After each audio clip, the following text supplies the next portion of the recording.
Hey! Bonjour à toi qui m'écoute!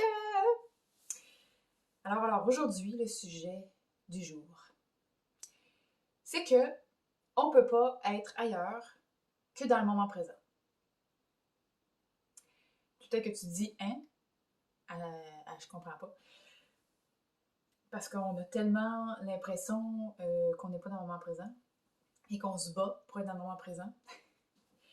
Mais c'est quand même un contexte, un concept très, très, très fascinant. Très fascinant que l'ego nous a fait croire. J'ai vu, il n'y a pas longtemps, sur Facebook, je sais plus trop, une image d'un chien. En fait, c'est un bonhomme dessiné, c'est un affaire dessinée, là. T'as le petit chien qui est là, qui regarde son maître.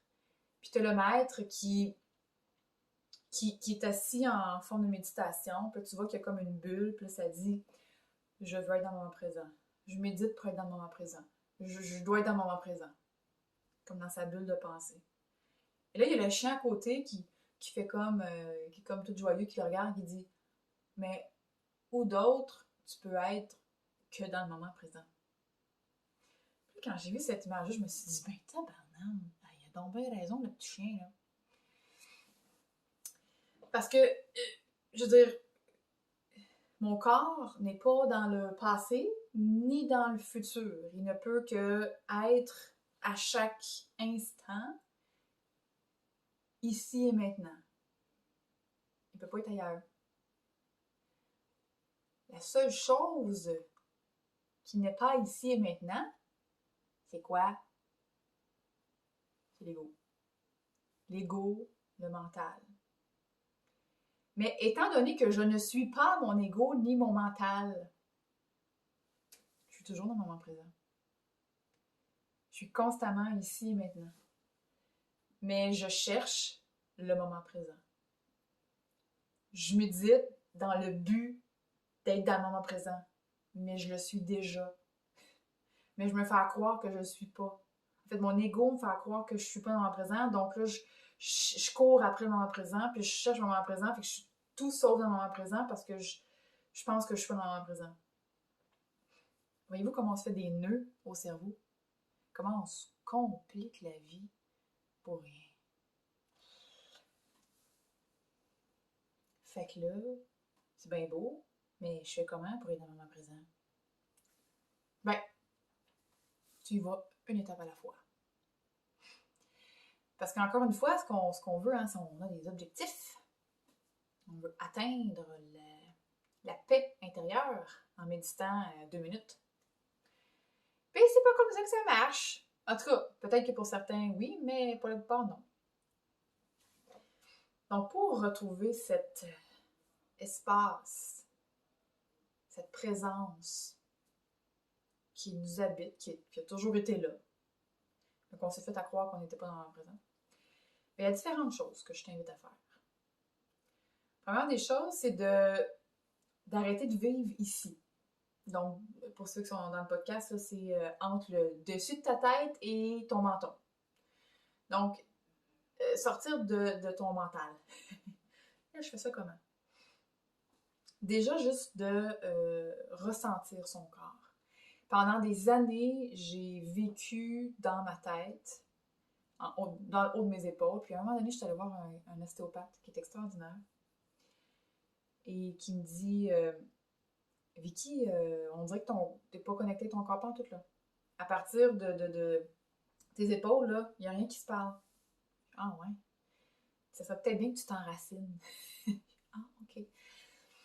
Donc, bon, l'enracinement, il y a plein de méthodes, là, il y a plein de trucs, mais c'est surtout de ressentir son corps. Il y a Wayne Dyer qui disait mettez votre conscience dans le bout de vos orteils, dans le bout de vos doigts, pour que, comme la conscience de votre corps soit complète.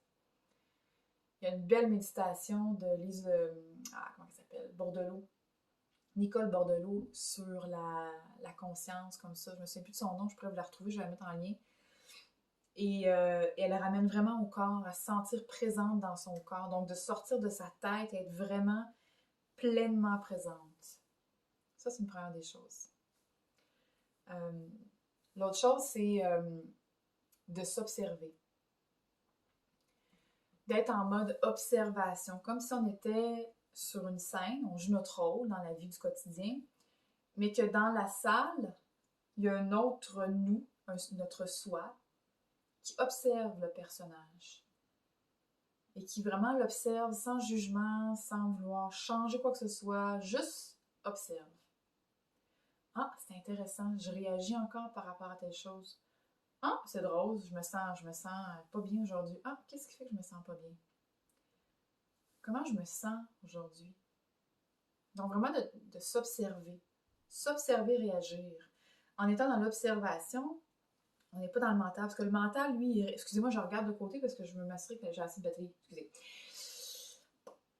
Le mental, il réagit constamment. Le mental n'est pas temps d'observer, lui. Let's go! Faut que ça go, là. Go, go, go, go, go, go, go! Quand on est dans le corps, dans l'âme, dans le cœur, peu importe, on peut ralentir le rythme. Et j'ai remarqué que de plus en plus que je suis dans l'observation, plus je ralentis naturellement.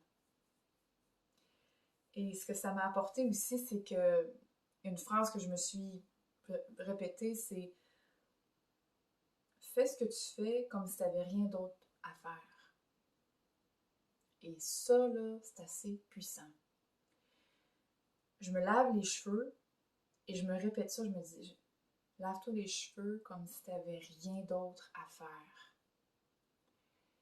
Et ça a été une expérience extraordinaire. Je me lavais les cheveux, je sentais l'eau sur moi, l'odeur du savon, mes doigts sur ma tête, je touchais à mes cheveux, je ressentais les choses vraiment j'étais présente au moment.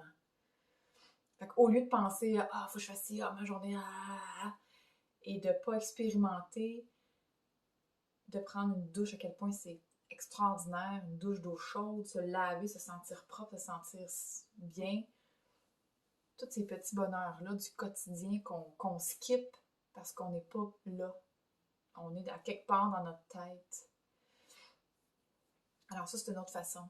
Donc la première, c'est vraiment de ralentir. Je ne me souviens plus qu'est-ce que j'avais dit en premier.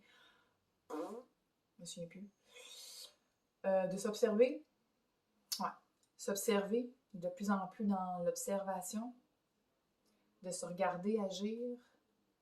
De ralentir. Et d'être dans son corps, hein, comme je disais, de ressentir son corps, dans le toucher, en dire « Ah, ok, comment je me sens? Qu'est-ce que je sens? Ah, ok, je reviens dans le corps, comment je me sens? Où sont mes pieds? Où sont mes orteils? » Ça peut vous aider à vous grounder. Et de vous répéter ce mantra-là, cette phrase-là, de « Fais ce que tu fais comme si tu n'avais rien d'autre à faire. » Plier du linge peut devenir une expérience miraculeuse. Je vous dis, tout ce que vous allez faire, vraiment dans une présence, tout devient, c'est joyeux, tout devient léger.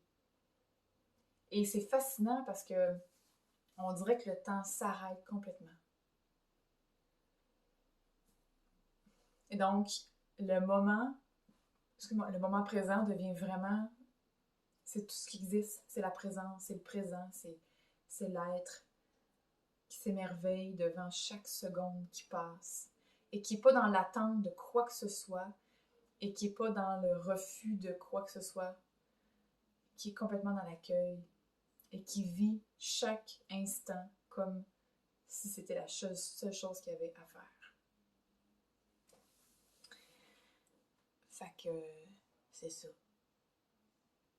Fait que prends ta douche, puis prends ta douche comme si tu avais juste ça à faire, tu vas voir. C'est assez hot. Voilà, c'est ce que j'avais à te partager aujourd'hui. J'espère que ça t'a aidé, ou pas. Tu verras si c'est bon pour toi.